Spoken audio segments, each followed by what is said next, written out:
My name is Paul Rodriguez. Can you spell your last name? Rodriguez. Mm-hmm.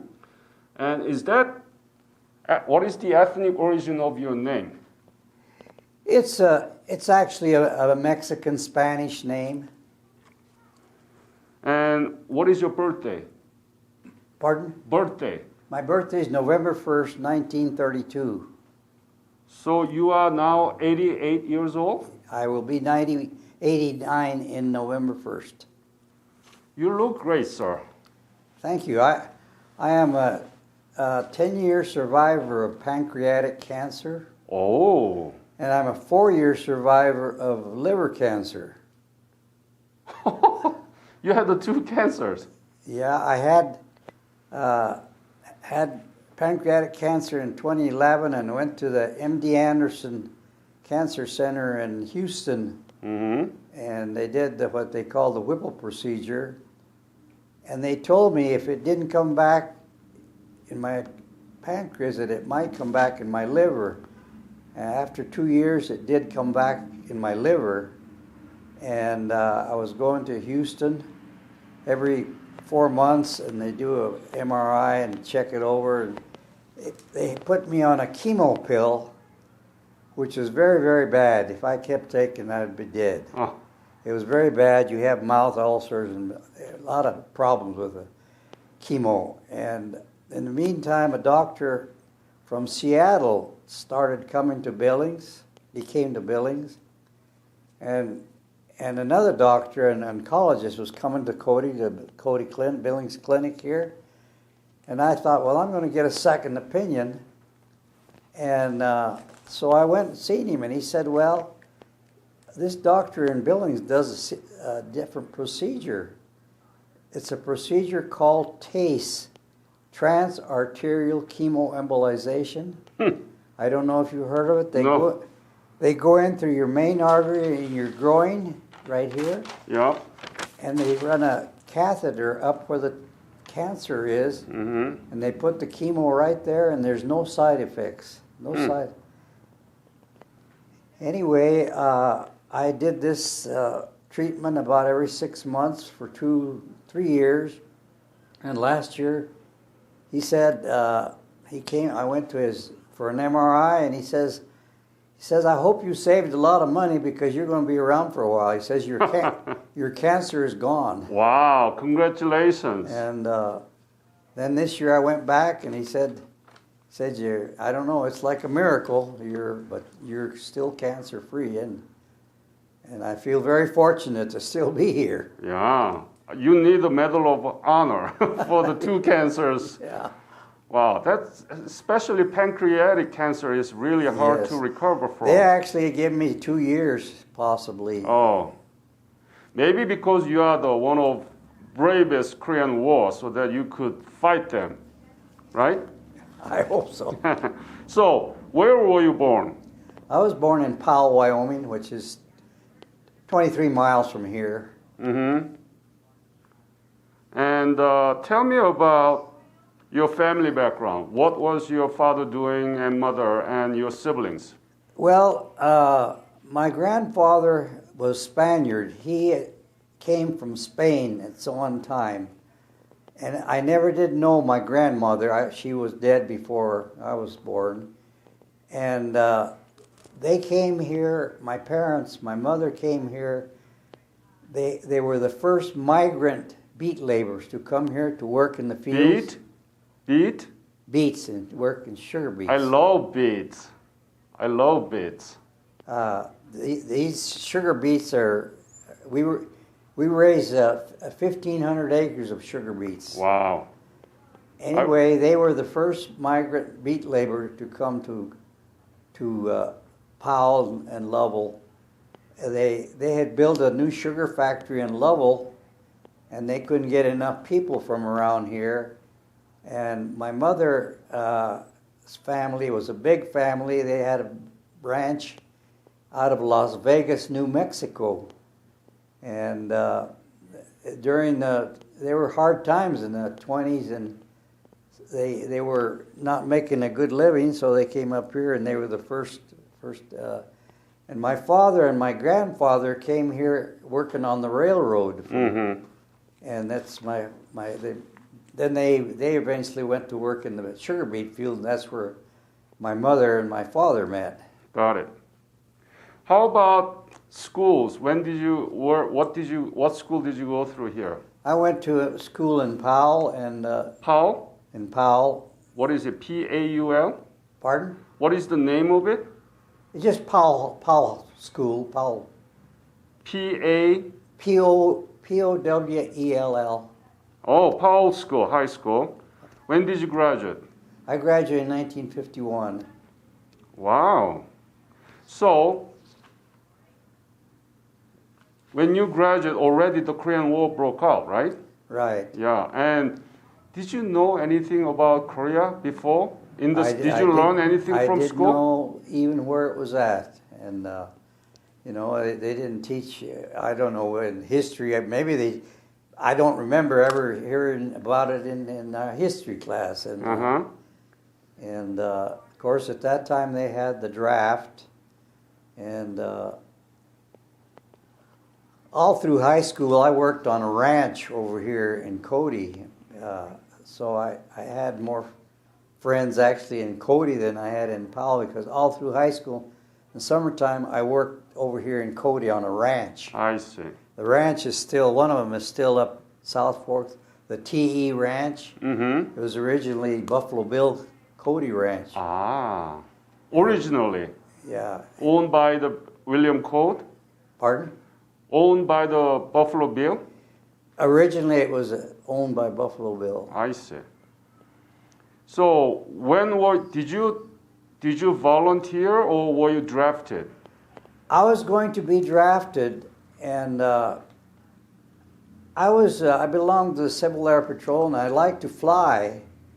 And me and a friend went to enlist in the Air Force because I wanted to be a pilot. Yeah.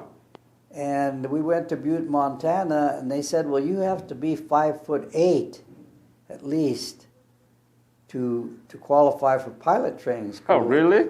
Because I asked, I said, what's the chances of going to pilot training school? And they said, well, you have to be 5'5" Huh. or 5'8", and I was only 5'5" at the time. Yeah. So I said, well, I'm not going to join the Air Force then. So I come back home. My friend, he went ahead and joined the Air Force, and you had to go for 4 years. And I was going to be drafted that winter, so I went ahead and volunteered because I thought, well, it was winter time and nothing, I just as well go and get it over with. So I volunteered for the draft. Yeah. I was going to be drafted 2 months later. I was going to be drafted. So you were volunteer or? I volunteered. When was it? 1952. What month? I went in November of 1952. Volunteer to Army. Yes. And then, where did you get the basic military training? I went to Camp Roberts, California. Camp Roberts. Yeah. Actually, we didn't. I went to, when they were volunteering, they used to send us to Butte. Uh-huh. And I went in with 2 other friends, very good friends, became very good friends. And it's a very sad story about that because What happened? there was 4 of us, and one of them was an Indian boy from the Indian reservation in Montana. And we went through basic training together, became very good friends. The one friend was best man at my wedding. He's been to my 25th wedding anniversary. He's been to my... And I just visited him. But anyway, after basic training, me and the Indian friend, his name was Aloysius Papillon, we were sent to Korea. My other friend, he went to Hawaii. He was an MP. Oh. And the other friend, because he spoke a little bit, understood German, he went to Germany. Me and Aloysius went to we went to Japan first, and then went to Korea. In Japan, they separated us. He went to the 7th Cav, and I went to the 40th Infantry Division. Mm-hmm. Anyway, we were very good friends, and I feel so bad because we came home, and I forgot all about, I kept in touch with Nick Clausen. He was my best man at my wedding. Mm-hmm.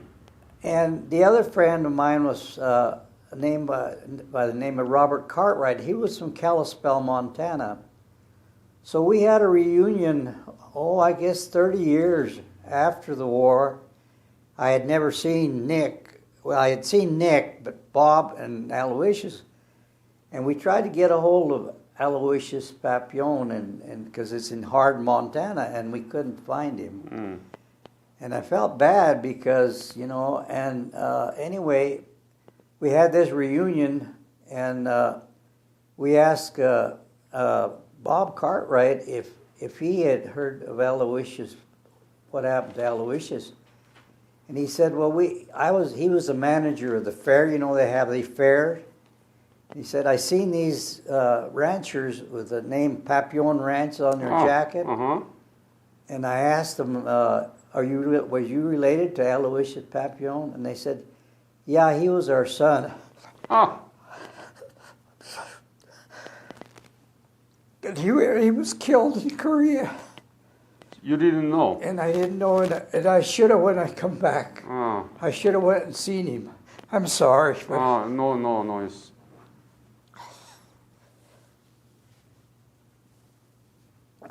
I felt so bad. Because, you come home and you go on with your life, and but I should have came home and tried to go see him, at least went and seen his parents. And then we did find out, then we went, I contacted them, they said, yeah, he was killed a month after we got to Korea. Oh. So soon. Yeah. I was in the 40th Infantry Division, and after the armistice, after the ceasefire, I went to transferred to the 578th Engineer Combat Battalion. And but anyway, I'm sorry. No. Paul, I think about it, I feel so bad. Officially, the federal government of the United States have 36,574 American soldiers killed in action, and their names will be inscribed in the Wall of Remembrance in the Korean War Memorial Park in Washington, D.C. So your friend Papillon will be inscribed there. Yes. I'm hoping we sent some money, yes, to try to, we hope they build that wall. So when did you leave for Korea from the United States, and where? I left in December of 1952, and then I went to, they shipped us to Japan, and then From where? From San Francisco. Okay. Spent 14 days on a cruise ship going over there.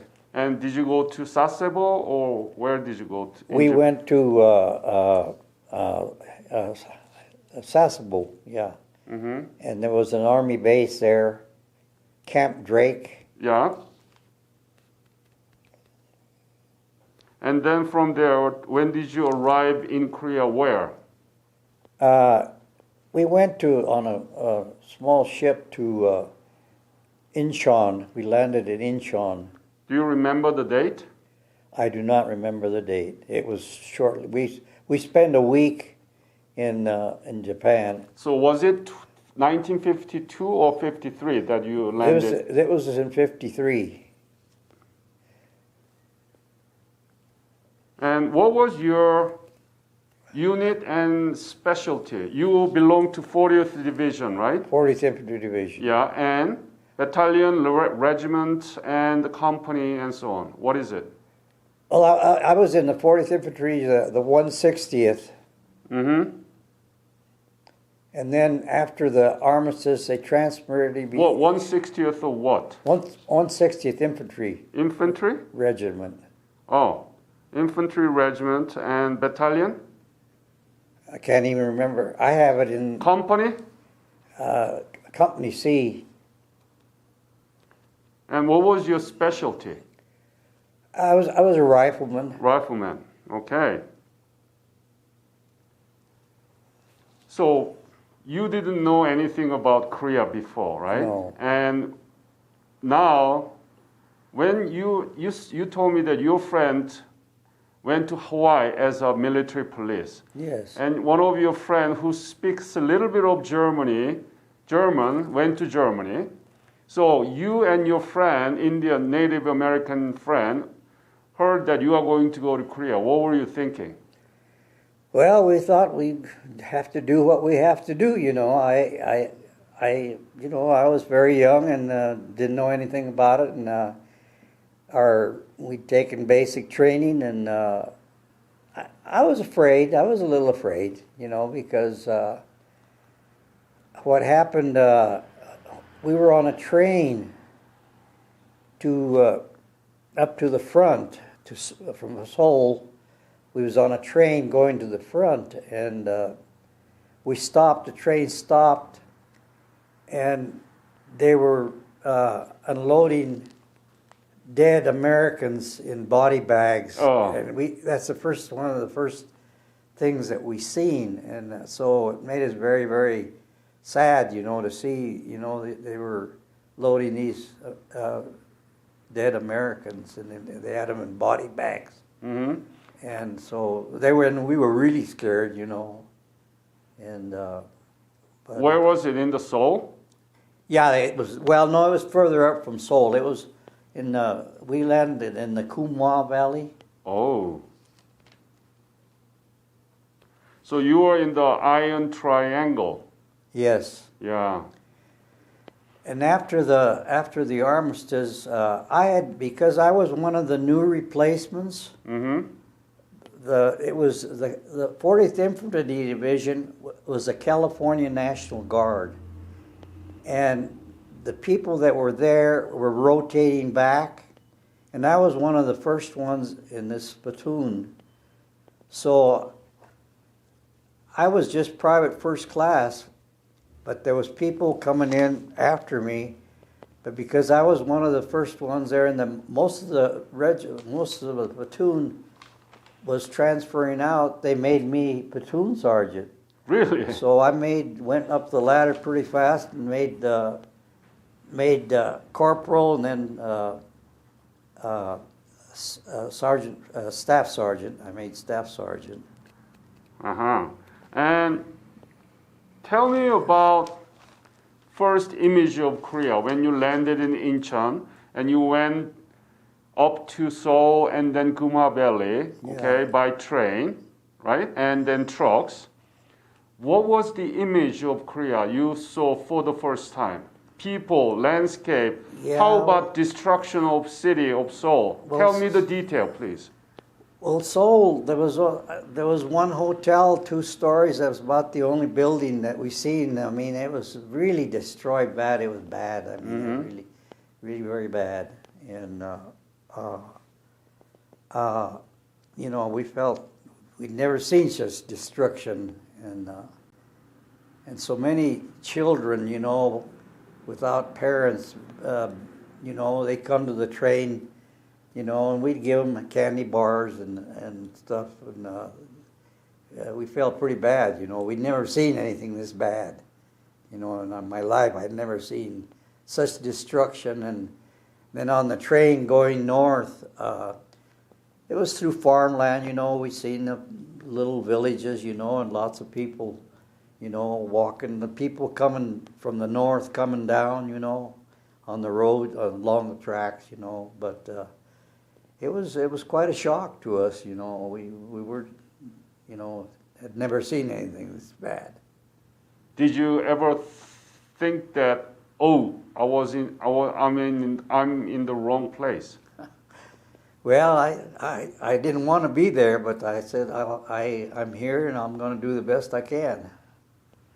So you went up to the Gumha Valley, which was one of the Iron Triangle, which was known one of the most fierce battles took place in that area until the armistice of July 27 of 1953. What was the situation when you arrived there? Well, they were getting ready to move, and we moved and we went to the Punch Bowl. Mm-hmm. We were on the front line in the Punch Bowl, and that's where I spent. And after they dissolved, after the armistice, they dissolved my unit. They went to different other regiments, and I Yeah. went to the 578th Engineer Combat Battalion, and I was immediately appointed platoon sergeant Yep. to the bridge platoon, and that's why I have many pictures. This bridge platoon was supposed to build pontoon bridges, across the rivers, Yeah. but we never had any bridges or anything. We just had trucks and tanks, and we had these big tanks with a dozer on the front that build emplacements, and we cleaned minefields, and I had another friend, a colored boy, called him Sunshine. He was from Chicago, real nice friend, and he was on the one side of the tank, and we were on the other side, and it ran over an anti-tank mine and blew the side of the tank pretty bad and killed him. And that was the two friends that I lost, close friends that I lost while I was there.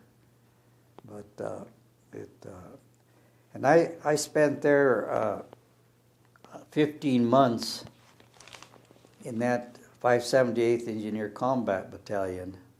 570 578th Battalion? Engineer Combat Battalion. Engineer Combat Battalion. So what do they do? Well, there was three different parts of it. They had the maintenance department they repaired trucks from every place from the 40th Infantry Division, and then the assault platoon that they called. They had the tanks. They had 4 tanks. What do you call that? Pardon? Salute? What do you call that second department? Assault platoon. Assault. Okay. Yes, go ahead. And I was a platoon sergeant of the bridge platoon. Mm.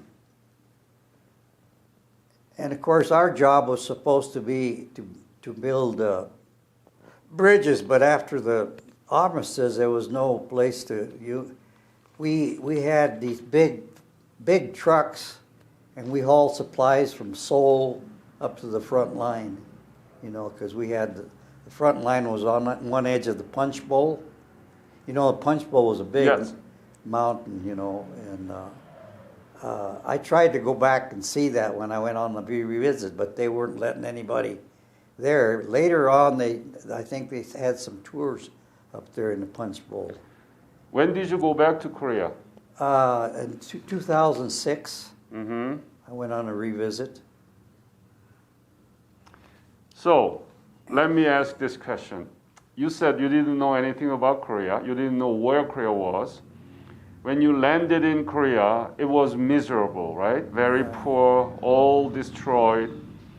And you spent 15 months in Punchbowl, and that was one of the most severe battle, right? Right. And you experienced losing your best friends, 2 of them there.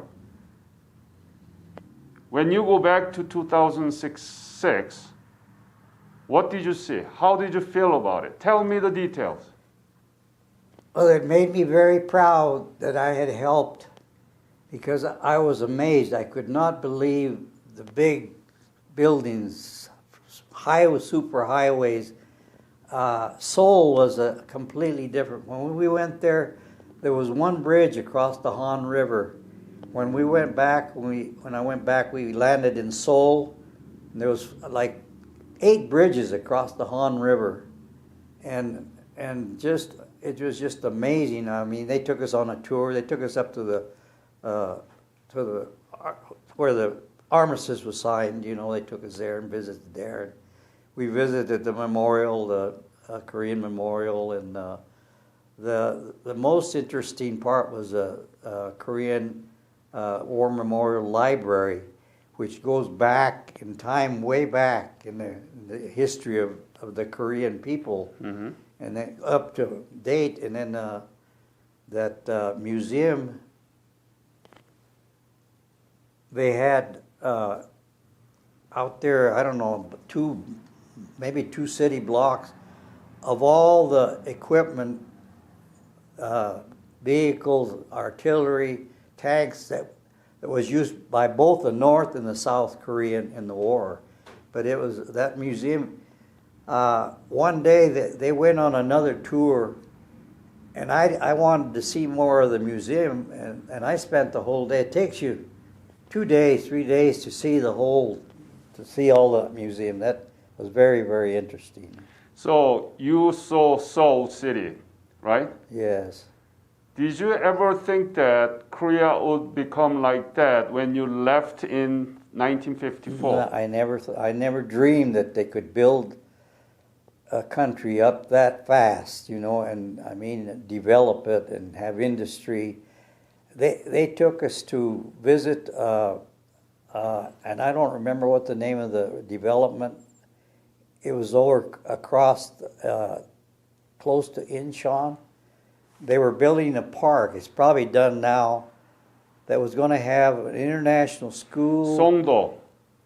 That was Songdo. Anyway, they were just building it, but they were going to have an international hospital, and lots of industry was locating there from all countries, because they knew the Korean people were hardworking people. They'd seen what they had done. So a lot of industry was locating there to build a business, because they knew the Korean people would work hard there. I wanted to go back. They have a revisit now, but we harvest sugar beets in October, and I'm still going to try to go, but I don't know. They said there's only 100 available. I don't know with this pandemic if it's safe. I would feel safe going there. But, you know, everybody says, well, it's pretty dangerous, you know, but I don't know. I mean, in terms of pandemic, Korea is much well protected than the overall United States. I think that's what I understand. Yeah. They did very fast, very fast. And actually, Korean government provides you the best mask, right? Yes. Did you receive that? Yes. Yeah. I think this is one of the masks that they gave you. This is the mask. Yeah. We. I took the box to the hospital in Powell, and I took another one to the Billings Clinic in Billings, Montana, where I go. Can you show? Can Pardon? you show the mask? Yes, that's the mask that Korean government gave you and all other veterans in the United States. Right. And can you hold that?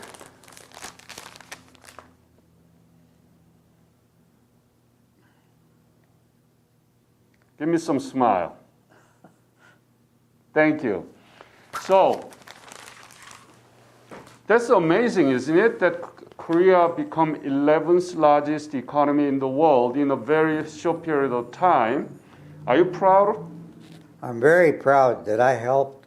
You know, we stopped the spread of communism there. Uh-huh.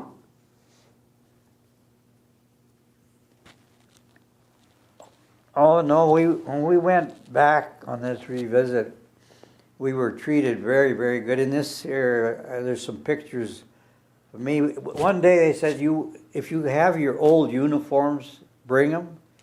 So one day they said, wear your uniform. And that was the day that I went to visit the museum by myself. The rest of the group went on a tour someplace. I didn't remember, but I wanted to see. And that day they had a lot of school children there visiting the museum. And they all came up to me and you know, wanted to thank me and just, they were really wonderful.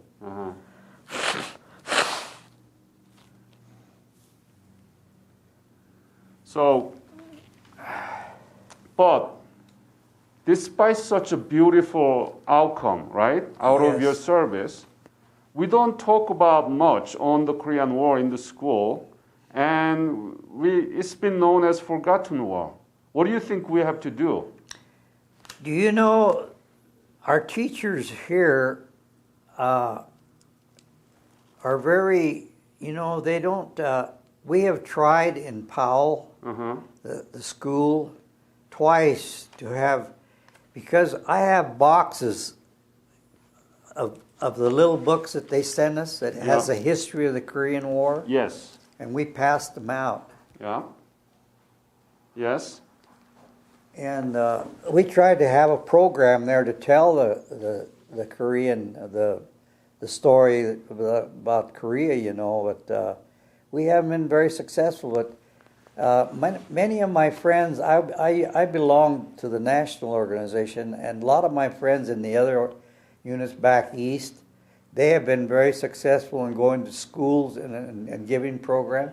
But here, the principal, now they have a new principal in Powell, and I'm going to try to see if we can get them together, let us put a program on. Give that book to the principal, okay? Because that's what teachers need, okay? And if you can connect me with the high school, I can talk to them, I can ship those books to them so that they can use those, and I can invite teachers in that Powell High School of your own alma mater.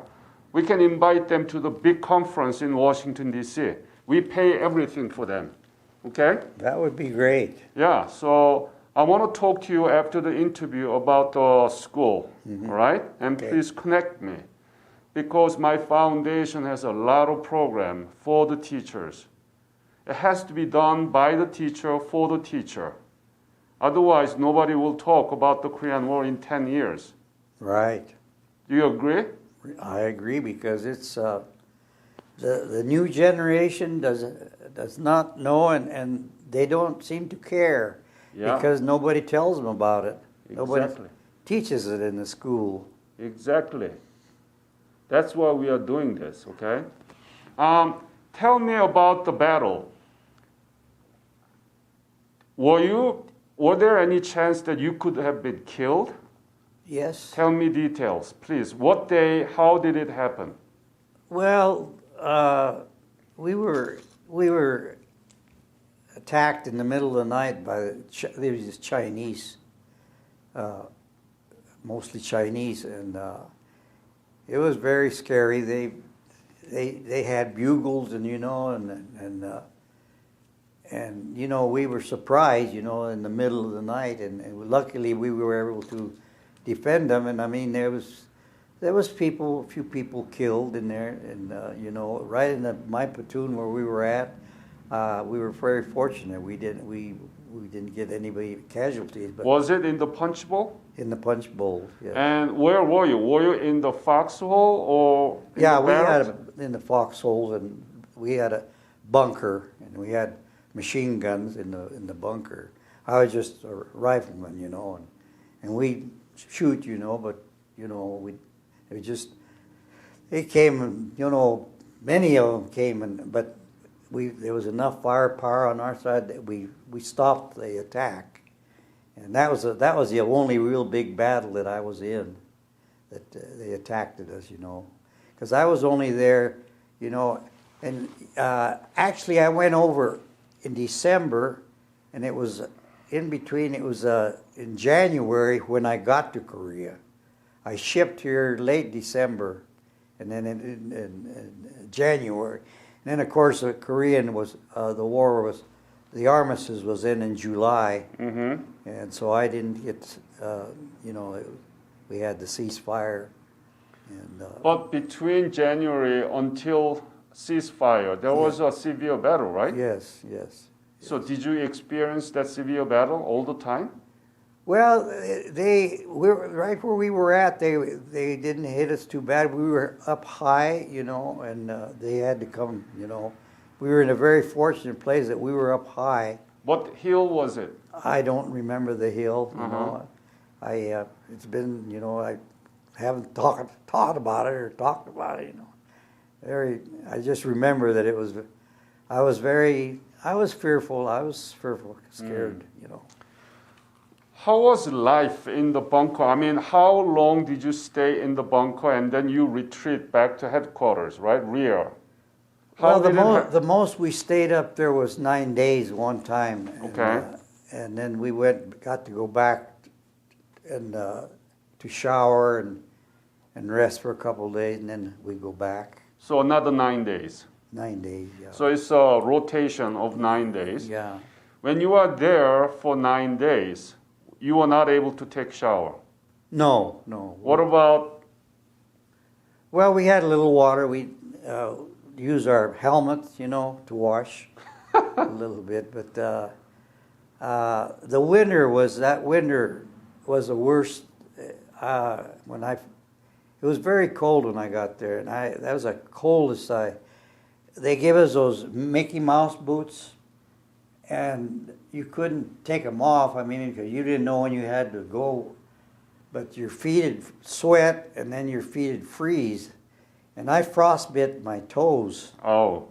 And now I have very problem, in the cold. I have to take care because they hurt, my feet. So were soldiers to be in the foxhole in that severe winter?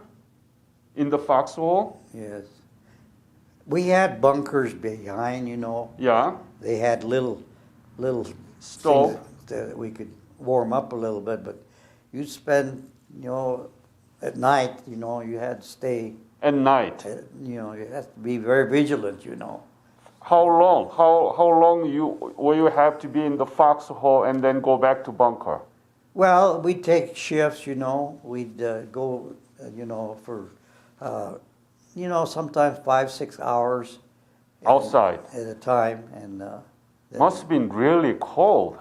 it was very, very cold. That the winter of '53 was the worst. I think one of the worst. Well, I think the one that they had when they 1950, that chosen was- that few was- battle. That was when they had the battle in the reservoir. Yes. Where they more casualties than any time in the war there. That was one of the worst. We heard about that one, and I have read a book. I don't know if you've heard about it, and I ordered it and passed it around to quite a few of our, but it's called, there's one of them called The Coldest Winter, Yeah, and, yeah. and the other one is, I can't even think of the name right now. I have to think about it, but it's a very good book Yep, of the war. I had it. I have it. What was the most difficult thing that you can say if I ask you to pinpoint only one most difficult thing during your service in Korea? Well, that first winter when we got there, it was just, I had never been exposed to that much cold, and we weren't really prepared. The clothes we had were not that warm, but I had never experienced. We have bad winters here sometimes, but Right. that was really, really cold. That was the worst experience. I remember. Am I going to freeze to death tonight? So, were there any Korean soldier or Korean people working in your bunker or with you ever? We had, afterwards, after the armistice, we had a Korean houseboy that helped us. He cooked little stuff for us, you know, and as a food that the Army, you know, we had C rations, and when you're in the front there, we, you know, some days you had to eat them cold. The one that I didn't like was the meatballs, you know, in the can and cold. But if there was a tank or a truck or someplace where there was a motor running, we would go put it on the exhaust or on the manifold to get them warm. Yeah. But the food was the C rations. To this day, I do not like to eat cold food. I like everything hot because I ate cold food over there so much, and it was not good. Yeah. Were you able to write letters back to your family? Yes, yes. Do you still have any letter left? No, I think, it's been about 20 years, I guess. We were cleaning up, and that I had them tied together. Because I had one girlfriend that used to write me, and I had her letters, and then my sister wrote to me. She wrote to me all the time. And you don't have it now? No, I don't. So, when did you leave Korea? Well, they were the 40th Infantry Division was a California National Guard, and when they deactivated them, anybody that was had their 50 was time to rotate. They put us in a special unit. They took me out. One day they just came and said, you know, you're going to be going back to the States next month. And they took us out of this unit, and we trained for, I think, like 3 or 4 weeks. We trained to march, to bring the colors back to San Francisco. And it's a special unit. The tall guys that were 6 foot or better, they were put in a separate section, and they drilled with, they could drill them with their M1s. They had chrome helmets, and the M1s had chrome on them, and they were very, very good. They trained us. We just trained to march, and then they shipped us back on a Navy ship, which was very, very good. The Navy lives very good. Yeah, right. Very good food. And then we marched down Marcus Street in San Francisco and stood at attention at the I forget what park it's called. And they turned the colors back to the state of California, the National Guard. They turned them back and we stood at attention for a long time there. When did you leave Korea? It was in, let's see, I'm trying to think, in September. Yeah, because it was when I got home, it was late September when I got home. So it was September of 1954. 1954. Right. And you came back and you joined the national chapter, right? Please tell me about it. When did you join? Why did you join? I did not even know they had a national chapter, and we have a place. We go in the winter times to Puerto Vallarta, Mexico, to vacation, and I had a friend in Illinois that had a condo down there, and he said that they had a chapter. He wasn't a Korean veteran, but he said they have a chapter in Illinois, and he told me about the national organization. So I called, and then so I joined the national organization right after they formed. I don't even remember what year that was, but 1985. Yeah, when they built the So you joined the national, and then when did you establish the chapter here in Cody? And we started in 2006. Well, I started in 2005.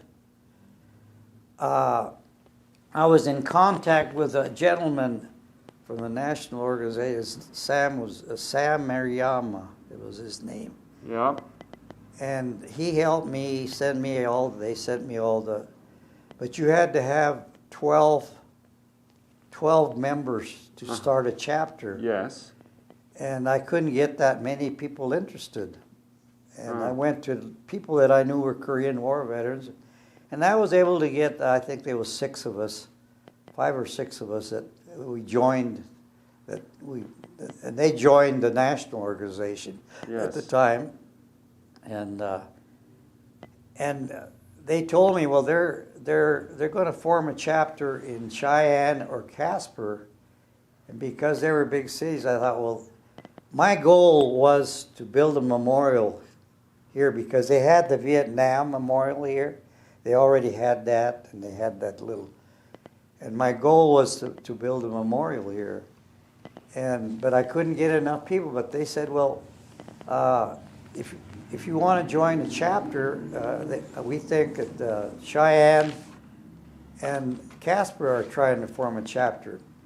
Well, I didn't have time. I was very busy trying to make a living, and so 2 years later, in 2006, I called our national headquarters in Washington, D.C., and asked them where the chapters was at, and they said, well, nobody ever did form a chapter in the state of Wyoming. So that's when I put a article in the paper, in the Cody paper and the Powell paper, and I put there that any Korean War veterans interested in joining the chapter, and we had a very good turnout, and that's when we started. And of course, our goal was to build a memorial. Yeah, I saw it on the way to Cody from South Dakota, and it was beautiful. So you did a very nice job. My son designed the memorial. That's what I heard. He's an artist and sculptor.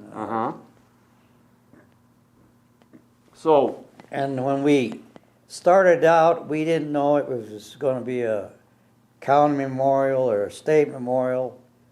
And the governor at the time, we got a loan from the state of Wyoming, helped us we borrowed the money for the part of the money or they loaned us the money.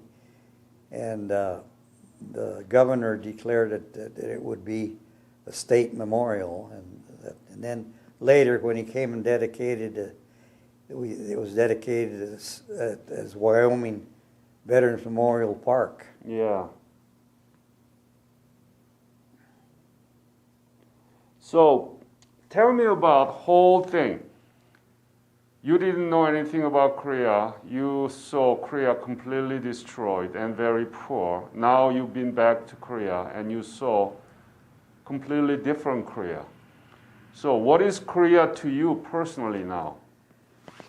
Well, I think it's one of the greatest countries, the most hardworking people. I could not believe that they could build in Seoul.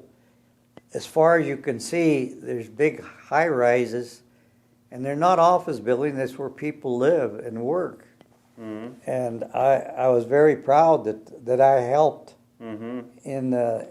I still feel very proud that I was part of the effort to rebuild, to stop the communism, and I never dreamed that Korea could build up that fast and make such. Of course, it was.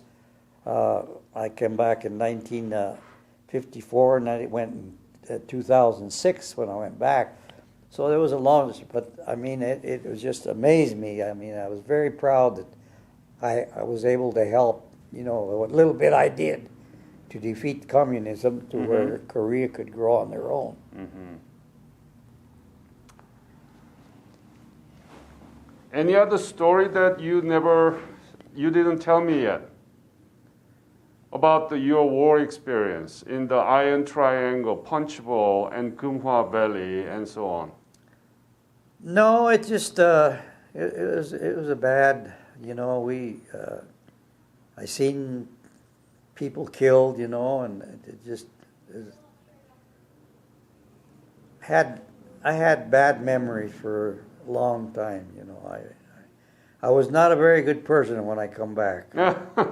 What do you mean by that? Well, I got married, but I stayed drunk for a lot. You know, I work all day and party at night, and I just wanted to forget. You know, Like the PTSD? Pardon? PTSD? I don't think I had that, but I just wanted to forget. You know. Yeah. And I partied. No other woman in the world would have stayed with me, went through what my wife went through with me, because I just drank a lot, you know, and 10 years, you know, was a long time. But I was very fortunate.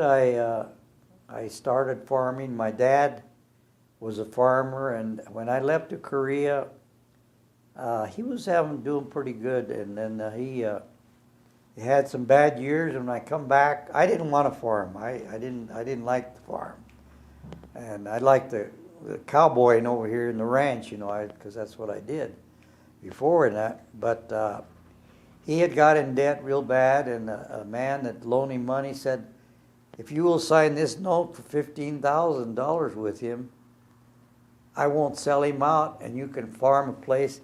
This area over here, what they call Harp Mountain, was a new project. It was